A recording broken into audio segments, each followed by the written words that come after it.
Well, Coach Vincent, thanks for taking time to sit down with us today. On the eve of that first game, we waited a while for that to get here for you. I'm sure it got here quicker than you might have thought. But really, I think the folks at home probably be interested. Why Shallowater? What brought you here? Well, I've told a lot of people, number one, just the tradition and history of a school. I grew up in a one-school town in Vernon, Texas, and all my opportunities have kind of been in bigger schools, in multi-school district type situations, but I have always had a draw to be in a one-school town where everybody's pulling for all the athletic program in the town and that type of deal. And so for me, having a great superintendent, having good leadership, being in a place that cares about athletics, this was a great fit for me.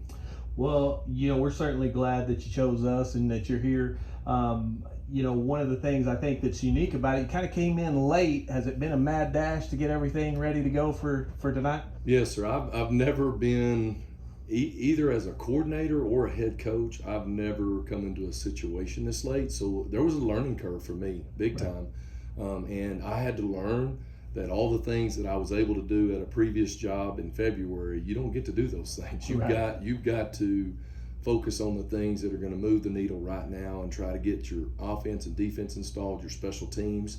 But the number one thing for me that I didn't cut corners on, and that is building relationships with kids. I interviewed all the seniors immediately, started getting to know our coaching staff here, and so I think that was one of the biggest things and the best things that I kept in place as I came in.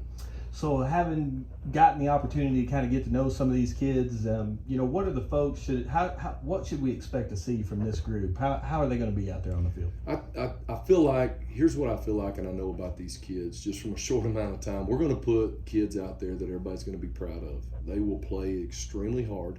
And that'll be one of our goals every single week, is to play harder than our opponent. And you'll see that. And if you'll do those things, you always got a chance to win.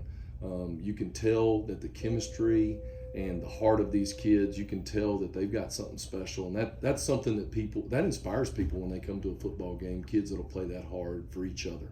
Yeah, no doubt.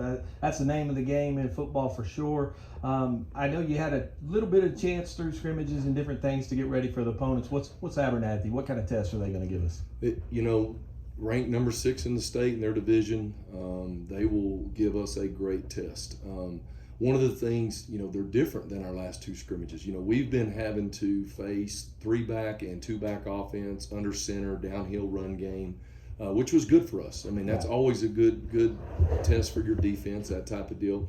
Offensively, we faced 2 different schemes.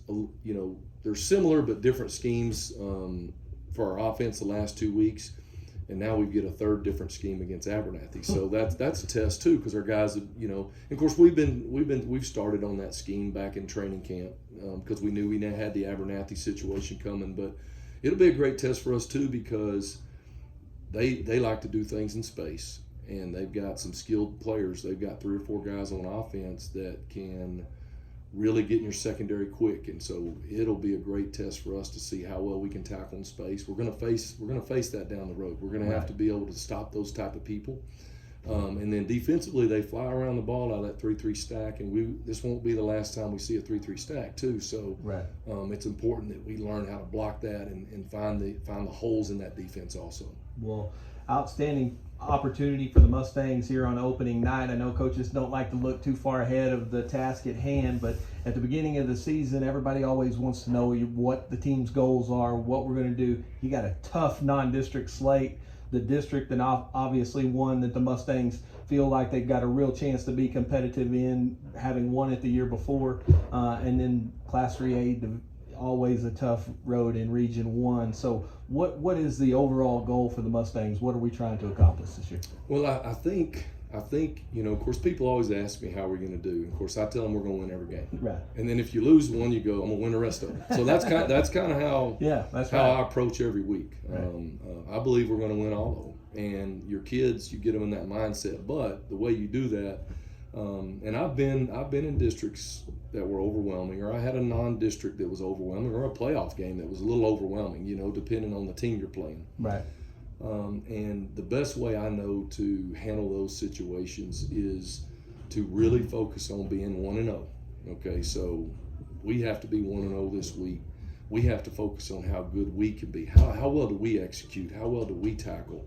And when you take care of you and you take care of all the things that you need to do well, it takes less of the focus off who you're playing and that part of it. No doubt about it, you have to know who you're playing. We know them inside and out, no doubt. But when you get in a tough non-district like we do, we got to take them one game at a time, and we really have to focus on how are we getting better each and every week to prepare us for a run down the road on our schedule. Right. Well, Coach, we're so excited that you're here.